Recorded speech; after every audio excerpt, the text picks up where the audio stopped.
Weitz here for another episode of our Rational Wellness Podcast. It's confusing to know what you're supposed to do to be healthy. What should we be eating? How should we be exercising? Should we be avoiding red meat, cheese, and butter? Should we be putting butter in our coffee? How should we be exercising? Should we be taking calcium supplements, or are calcium supplements harmful? Should we take fish oil? Is fish oil harmful?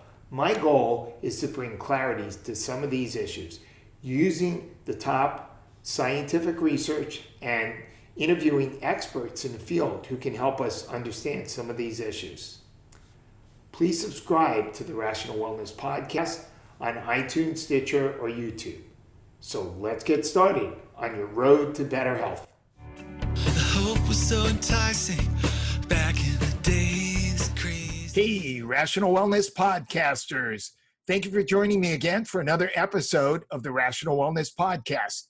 And we have a really interesting topic today. We're going to talk about electromagnetic radiation, which is a type of radiation given off by cell phones and computers and iPads and alarm clocks and microwaves and all kinds of other things. And this form of radiation is ubiquitous in our modern environment. And as the evidence has been coming in, showing that there's more and more potential danger from a whole series of health effects, the industry, of course, has their head in the sand and is telling us that there's no problem. Meanwhile, at the same time, the cell phone companies are having you sign waivers that they're not going to be responsible if you get brain cancer or some other condition. So they know that chances are down the road, we will have the type of proof that is considered the highest level of validity by everybody in the medical community. But at the present time, there's still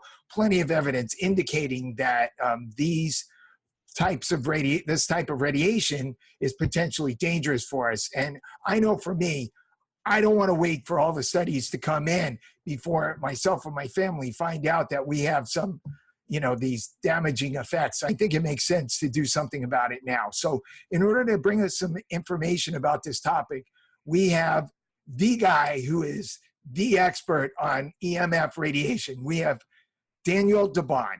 He's an internationally recognized expert in EMF radiation, EMF shielding, and EMF-related health issues. And he has a special focus on the effect of exposure from mobile devices, such as laptops, tablets, and cell phones. Daniel's concern regarding the health impact of EMF emissions grew from over 30 years of engineering experience in the telecom industry, where he held a variety of executive positions at SAIC, Telcordia, AT&T, and Bell Labs. He's a co-author of Radiation Nation, The Fallout of Modern Technology. Daniel, thanks so much for joining me today. Thanks, Ben. I really do appreciate Dr. Ben for inviting me. I enjoy sharing what we now know, and we're learning a lot, as you pointed out. And it is pervasive, and it's all around us, and we need to be aware of it. So, thanks. You're welcome. Excellent. So I know this is really valuable information for functional medicine practitioners who may be listening, and of course with the general public who are listening and viewing this podcast. Can you explain what EMF radiation is, and what are the main sources of EMFs in our environment? Dr. Ben, there is no such thing as electromagnetic radiation in nature. It's what we produce with the electronics as a byproduct and as the electronics communicate. So everything in our environment that you see is what we make. So when you talk about electromagnetic radiation, as you were pointing out, extremely low frequency radiation, that's the byproduct of things working, our electronics working. Your hair dryer can produce electromagnetic radiation. Your stove, your microwave, your toaster, your clocks, all those things, they produce a low level of radiation that's on the low end of the spectrum. And then on the more higher end, when you talk to the cell tower with your cell phone, when you connect with your Wi-Fi from your laptop to the router, when you use your Bluetooth to connect to your car speaker system, that's all electromagnetic radiation. What is that? Well, think of it at the head of your finger is emanating ball growing from the center, and then it's going into the room and then outside of the room. In other words, it's an omnidirectional penetration of everything through. It goes right through your walls, because when you're on a cell phone, you're talking to a cell tower. It's going through the walls of your house, concrete or otherwise, believe it or not. So this stuff, even though it's low-level stuff, does have the potential for dangers to the body. You know, a lot of people would be surprised to learn that hair dryers emit high levels of EMFs. Oh yeah, a metric to give you an idea what you just said. If you have a monitor in front of you, it's about 10 milligauss is a measurement of low-level emissions. Okay. From a hairdryer, it's 150 milligauss. Wow. 10 times more plus. So it's not as if the device is around. The motor in your refrigerator, any electrical device that's operating and there's current flow has a byproduct of this emission. So it's all around us. Wow. You know, you didn't mention anything about air travel, and I've heard that's a huge source of radiation as well. Isn't that correct? Think of this. Aluminum is all around you. So they have difficulty with operating signals within that environment. So they make them really strong. And remember, every 6-10 feet, they have transmitters, Wi-Fi transmitters. Those are transmitting out into touching the tablets, the computers you're using. It's a really dense concentration of emissions. In other words, that environment's actually worse than in your house because it's more concentrated. Wow. So, you know, what's the state of the research right now as it relates to definitively proving that EMFs cause harm to human beings? It appears as though we don't yet have the types of, you know, randomized clinical trials with thousands of subjects to satisfy, you know, everybody's, you know, need to have really definitive proof. Is it because, you know, it's going to take decades for these effects to occur? Is it because the technology is so new? Why is it that we don't have those types of studies available yet? Because correct me if I'm wrong, but most of the studies we have now are smaller studies, animal studies, etc. Dr. Ben, you know, it's funny. Or is that not true? No, listen. The only way the scientific community ultimately can make a plus or minus 5% guaranteed data conclusion is if they took 10,000 kids and put them in a room and radiated them and see who dies in 10 years. That's a little bit of the problem. Right. 30 years ago, I had a cell phone and I couldn't call anybody because no one had them. Fast forward to today, everyone in the world has one. All of a sudden, over the last 10 years, it's been really all of a sudden focused around us. So we don't have that much data. It takes years and years and years to accumulate that data. I often use an example of the smoking industry. When I was 12 years old, which was quite a few years ago, I smoked cigarettes. At that time, science knew it was linked to cancer. But the general market did not know that. It wasn't considered common knowledge, as they refer to it in courts. It took the courts almost 40 years after we knew to declare there's a link. And it was in the courts that these companies lost. And late 70s. I love to tell the story about when there was the chairman of a large, Philip Morris, was asked by physicians, is cigarette smoking bad for you? And he said, no, that is not bad for you. Except the baby is a little smaller, and what woman won't want a smaller baby? That was the mentality at that time, right? That was the mentality. Think of that. No, they recommended to some women, hey, if you have a small birth canal, smoke purposely so you can have a smaller baby. Think about that. Right. It was unbelievable. Right. Where this, and because it's so recent in our lives. And then, of course, when that woman went to the shoe store to get a pair of shoes, they used X-rays to measure the size of her feet because, if you can't see it, how can it hurt you? But I like to point out the person who invented X-rays died of X-rays, right? Right. Marie Curie, yeah. Yeah, she died of blood disease, right? Because of it. There's no doubt that things are changing as we emerge. And in fact, what I noticed and particularly when I wrote the book with my son, is that there's a preponderance of evidence. And there's worldwide community. The WHO, the World Health Organization, considers a category 2 be carcinogenic. What does that mean? It's arsenic. It's as dangerous as arsenic is. So we're worldwide beginning to understand it. There are a lot of world science experts, Bio Initiative, for example, is one example, where they concentrate all the current findings, which all indicate all science supported independently shows it's a problem. All science supported by industries that sell products shows it's not. So yeah. The biasness is clear, and that's still why there's controversy. Now, given I said that, last year, the Federal National Toxicity Program, which is a division of federal government, spent $25 million, and they set up an isolation environment.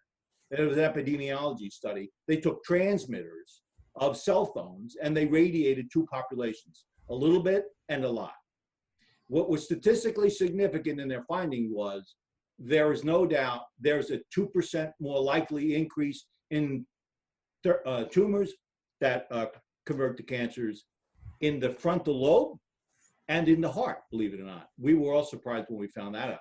So there's beginning to be more and more clear evidence that there's a danger to us. And science is really thinking at this point that there's enough evidence to prove that this is dangerous to our bodies. And potentially, from what I've seen, there's wherever you, like with respect to cell phones, wherever you carry your cell phone, that part of the body is potentially, more vulnerable, going to get a higher dosage. I saw that study from UCLA where they followed these 4 women who kept a cell phone, next to their breast for an average of 10 years. All 4 of the women got a tumor in their breast on the same side. Yeah, it's like, doctor, I put my cell phone next to my breast and all of a sudden I'm getting tumors. It's not a mystery. Don't put it next to your breast. It's as simple as that. I just came from the gym. You can't believe all the women that are doing that. Everybody's got their cell phone. It's either in their pocket or they're sticking it in their shirt. And these people are trying to get themselves healthy, and they're probably doing themselves long-term harm. Dr. Ben, when you take a cell phone and you put it in your front pocket as a male, within several hours, 25% of the sperm is immobile. Wow. It's serious stuff under these exposures. Think of this, and some scientists believe this. I don't know if I do, but they're saying a woman who's exposed at 12 years old to excessive radiation in the womb potentially can have damaged DNA egg cells, which can, in subtending generations, emerge as a problem in subtending populations. That's how serious some in the industry believes. That's interesting. So epigenetic changes that affect a future generation. Wow. Yeah. Oh yeah. And We don't have enough evidence, so most of the science I've seen talks about the likelihood. What I know for sure is Cindy Sage out of California is on the Bio Initiative. She wrote a report late in the 70s that said a low level of a clock close to the womb of a pregnant woman increases the probability of a miscarriage by 3 times.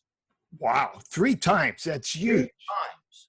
And that was her evidence. Was it statistically significant? No, because you needed 10,000 pregnant women. Right. And that's the argument, as you may know. So you brought up alarm clocks. You know, since alarm clocks give off EMFs and people often have them by their bed, I mean, what's the best type of, is there a type of alarm clock that has less EMFs? Can you shield your alarm clock? How far should you have your alarm clock from your bed? What's the best thing for us to do, given that some of us do need help getting up at a certain time? I'll jump to the conclusion part a little bit. Okay. Simple distance is your best safety for you. If it's 1 foot away from you, if it's against your head, that's considered 100% of danger. If it's 1 foot away, almost 80% of that danger is gone. Oh, if wow. 4 foot away, 98%. In other words, if you put your clock 4 foot away, there's very little danger. Remember, that's important in sleep because you're there 8 hours. You're there for a long period of time. The duration of exposure can be very long. That's why you want to pull it away. So don't have your phone under your pillow or next to you in bed, but it's okay to have an alarm clock as long as it's 4 feet away. Right. Take that clock, I mean, your phone, your Wi-Fi, anything that transmits like that, put it in another room. Don't put it in the same room. It's the duration that could potentially expose. We'll talk about this in a little bit, I think, but what happens to the cell? The cell can be impacted by an exposure, and we'll talk a little bit more about that. But it's also processes that can be screwed up. So in your head, if you have something close to your body, it's the machine inside that creates melatonin that gets screwed up, and the melatonin's not created. What happens? You don't sleep. So those are the reasons why. It actually can impact the sleep itself and more permanent damage in the future as well. Interesting. I was talking to somebody about mattresses, and we were talking about foam mattresses versus, coiled mattresses. And I understand that a mattress with metal coils, that those coils actually conduct and amplify electromagnetic forces. Is that correct? Extremely low frequency stuff is not attracted to ground, is not attracted to metals. Okay. So if you had your dryer on it all night and it was emitting, it wouldn't be attracted to that. Okay. But your Wi-Fi is. Oh, okay. Your cell phone is. Okay. So it can draw it. I don't know if you remember when you wanted to improve the rabbit ear antennas to get a better signal when it used to be rabbit ears. Yeah. Put aluminum at the end of it. Okay. Aluminum attracted the signal more. That's an RF signal.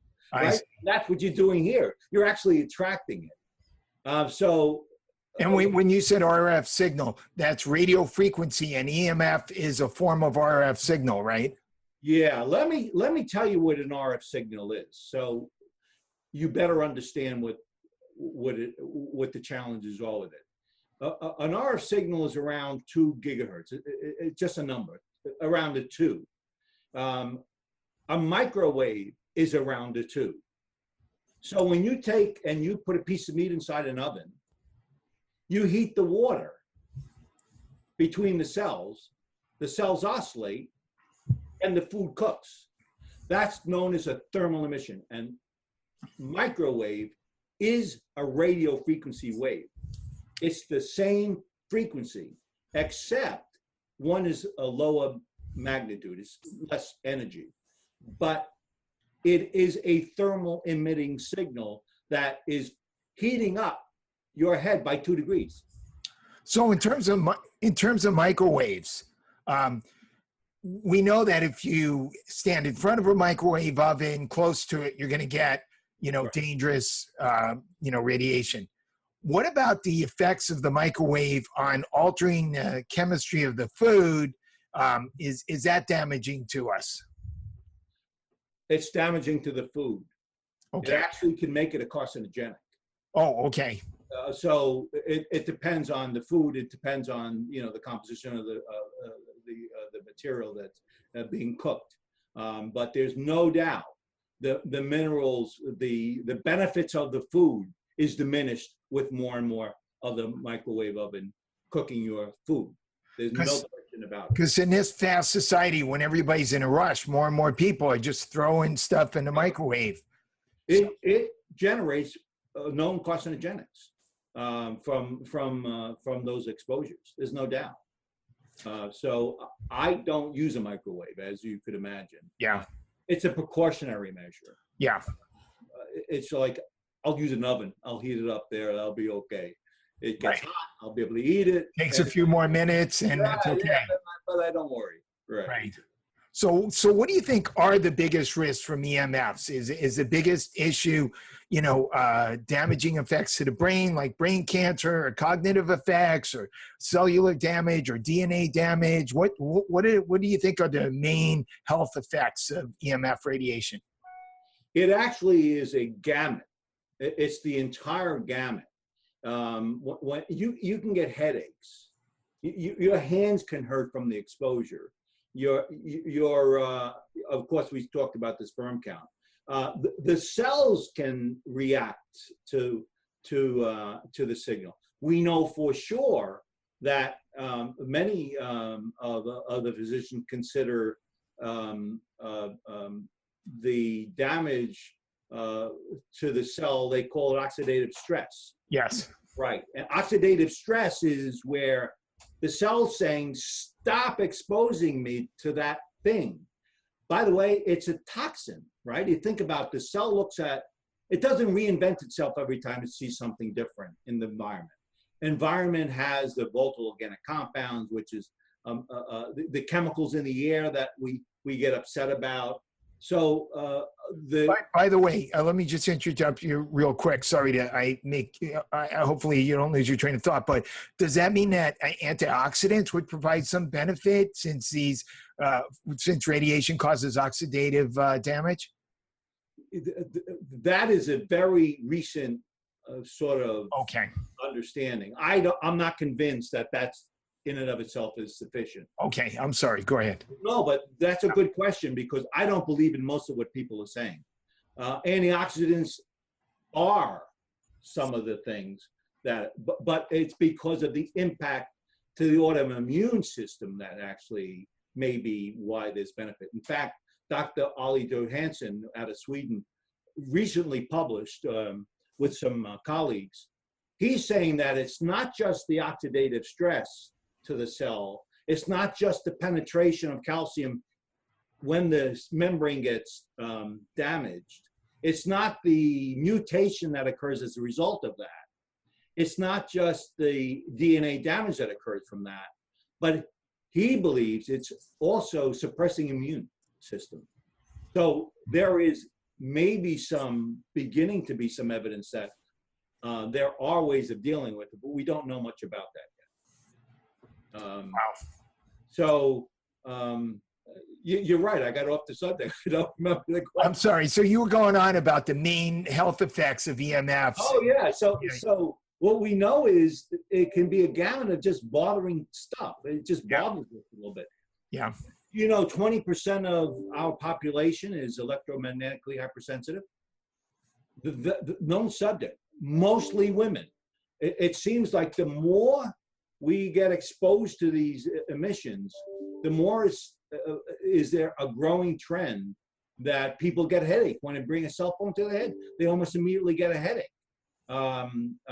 We know there's leukemia, ADHD, all have been linked to electromagnetic radiation exposures. So there are the full gamut of known, scientifically proven in many, many studies that says it's across the board to all of us, including oxidative stress to the cell.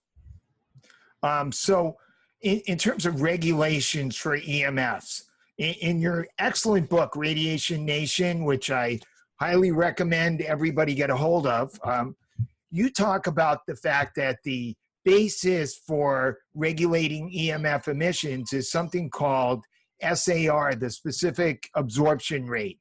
And can you explain why this standard for our regulations is outdated and insufficient? Yeah. Going back 30 years or more ago, there was a standard set by the federal government, managed by the FCC. And what it does is it says you can't make a signal any stronger than this number. What they had was a 6-foot male that occasionally used the cell phone. And what they said was, if a 6-foot male uses it occasionally, that signal, max, can only penetrate that male by 1 inch, and it can only heat up by 2 degrees. That's what the standard was. And it was only the thermal impact. Most of everything we've been talking about, Dr. Ben, it's the biological impact. It's the deterioration of the cell and its impact that happens 5 years from now, 10 years from now.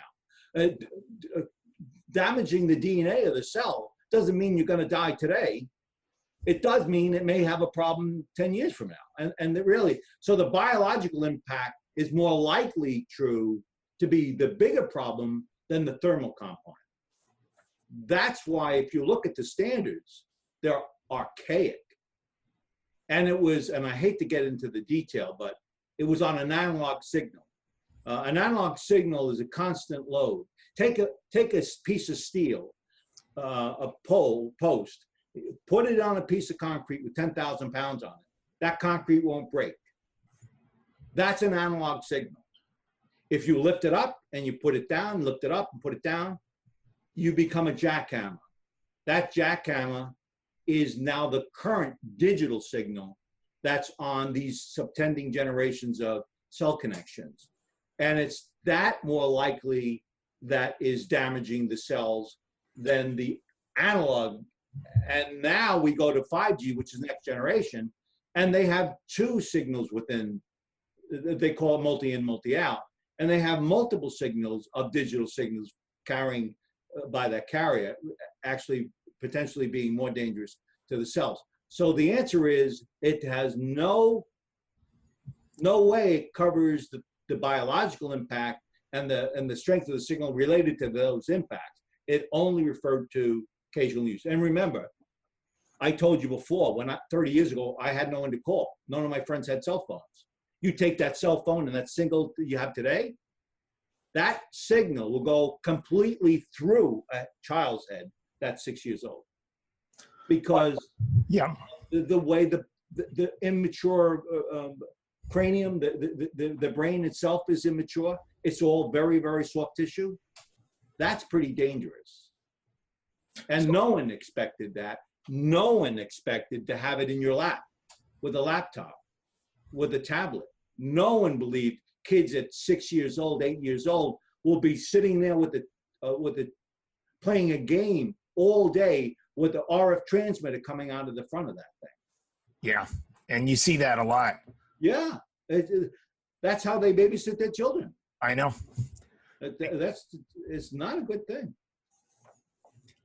You mentioned 5G, and so there's debates now in public interest about the fact that they're trying to put cell phone towers on almost every block or multiple stations on blocks because they have to increase the amount of transmitters to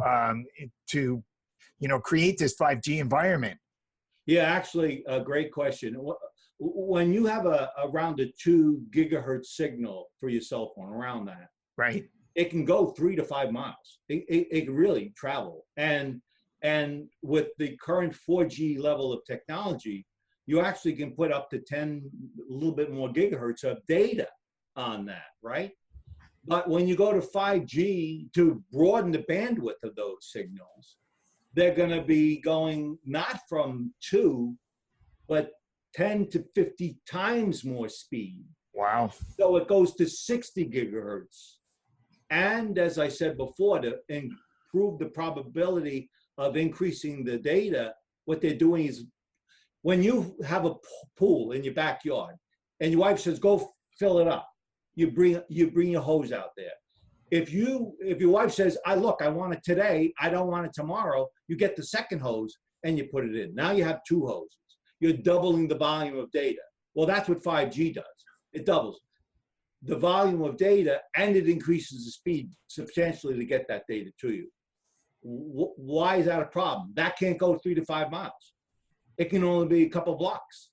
So they're going to be putting those towers every few blocks.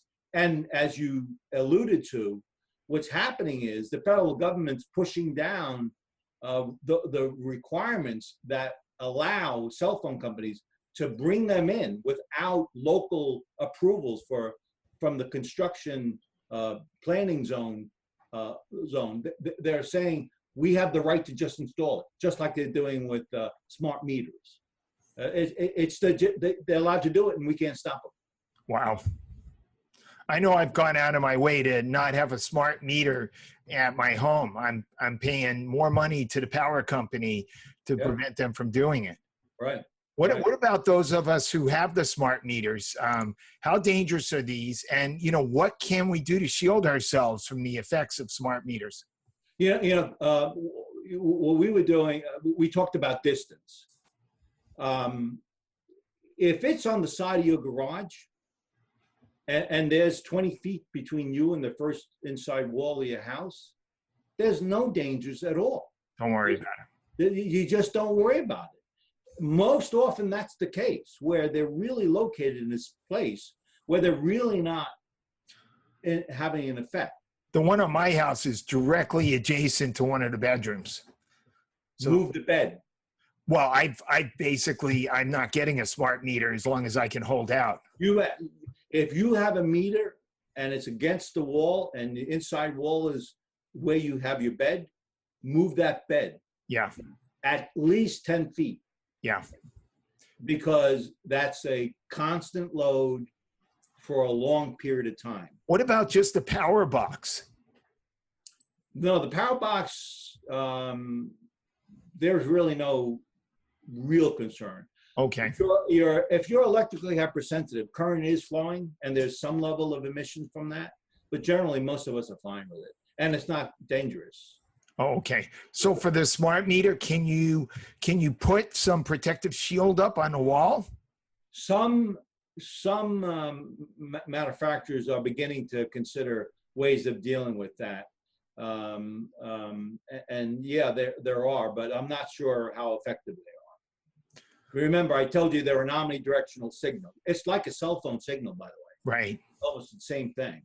And it's omnidirectional. In other words, it goes in all directions.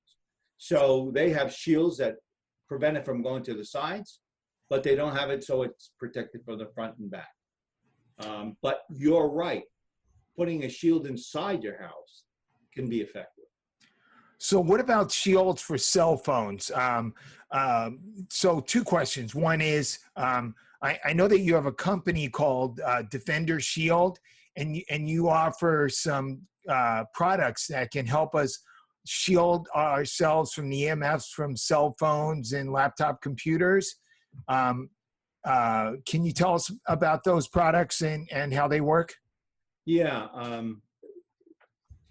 We're not victims. About 5 years ago, my wife asked me, my wife said to my sons who were using their laptop for several hours on their laps, "Isn't that good? I want grandchildren," she said.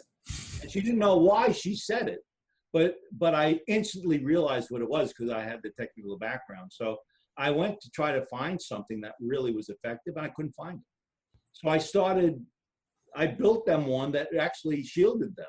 and their friends wanted something. And now all of a sudden I'm in the business of creating products for all sorts of different things when they're close to the body. To protect yourself, you can't do anything about the Wi-Fi being transmitted by your neighbor. You can't solve that problem. But you certainly can solve some of the problems when you decide to use a device close to your body. And that's what we do. We have for laptops, for example, we have a pad that you put between you and the device, and it shields you. If you have a cell phone and you want to put it to your head, you can close it, and this shield stays between you and the device and prevents that omnidirectional signal from going into your direction. It's a simple concept. We just stop it.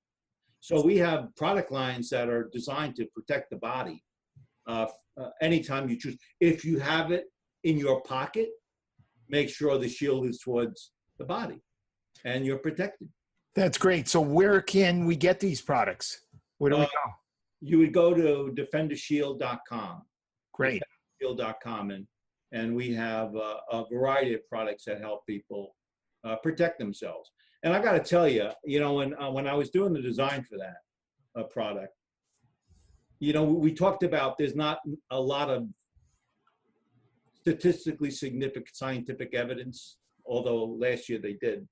There's anecdotal stuff. There was a 16-year-old daughter of these parents who bought her a cell phone because she wanted to have a cell phone, call her friends. A year later, she died of a frontal lobe brain cancer. Wow. Simple things. Keep it away from you.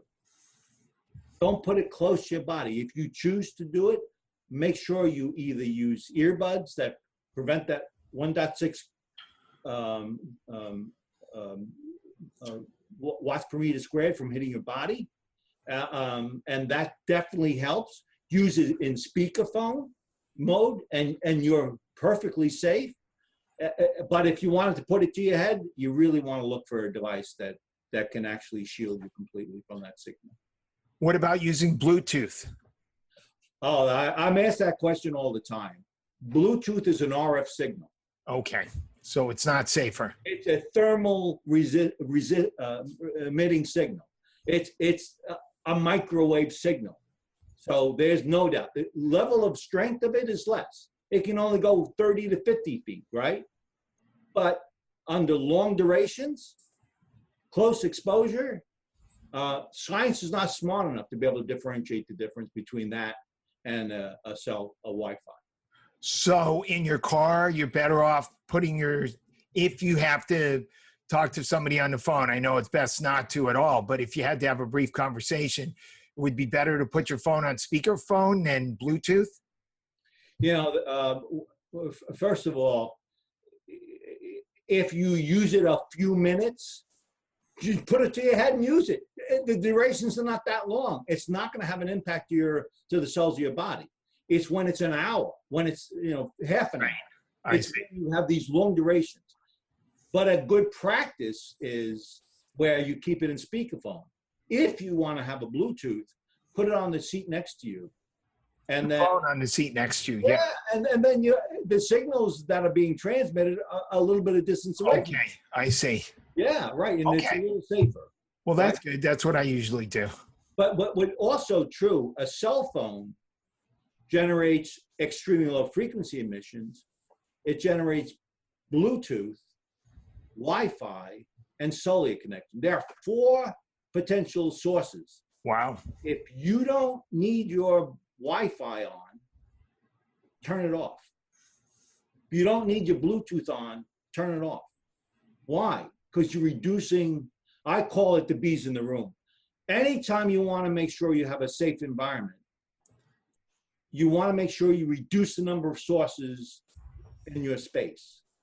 1 bee won't kill you if it's in the room. 1,000 bees will. A simple practice. At night, turn your Wi-Fi off with a timer. That takes that bee out completely. If you don't, when you have a laptop, connect it to your Ethernet. Connect it to the router, not through Wi-Fi, but through the Ethernet wiring. Simple little things you can do to help yourself reduce the bees in the room. And that's always a good precautionary measure that I recommend. Hey, here's a business idea for you, Daniel. How about coming up with an app that you just click and it shuts off all the signals from your phone while you're transporting it, so you don't have to manually do each one, you know? We're actually working on developing. Oh, okay. There you go. Great minds think alike. Yeah, it's like, doctor, there's all these bees in the room. All right, turn them off. Right? It's still a simple solution, right? Yep. It's just like a lot of the things we help patients with Right, nutrition, exactly. and, you know, it's like drink a lot of water, eat fruits and vegetables. Yeah. Right, exactly. It's just be cautious. The precautionary measures are your best friend. That's great, Daniel. It's been a great conversation. I really appreciate the information you've brought to us. Very, very valuable. So for practitioners and viewers who'd like to get a hold of you, what's the best way for them to contact you? I know you mentioned DefenderShield.com to buy your products. Yeah, I also recommend, if anybody wants to get in contact with us, get on that site and just simply send us a message. I try to be as available as I can to help people think through these problems, because it's becoming more and more. By the way, in 2005, 30% of us had cell phones in the world. In 2013, 99%. 99, wow. Yeah, there are more cell phones in the world than there are toilets in the world. I mean, and think of it that way. I mean, they're so pervasive. So interesting statistics. Excellent. Thank you, Daniel. Catch up with you soon. We really appreciate you inviting us. Thank you. Absolutely.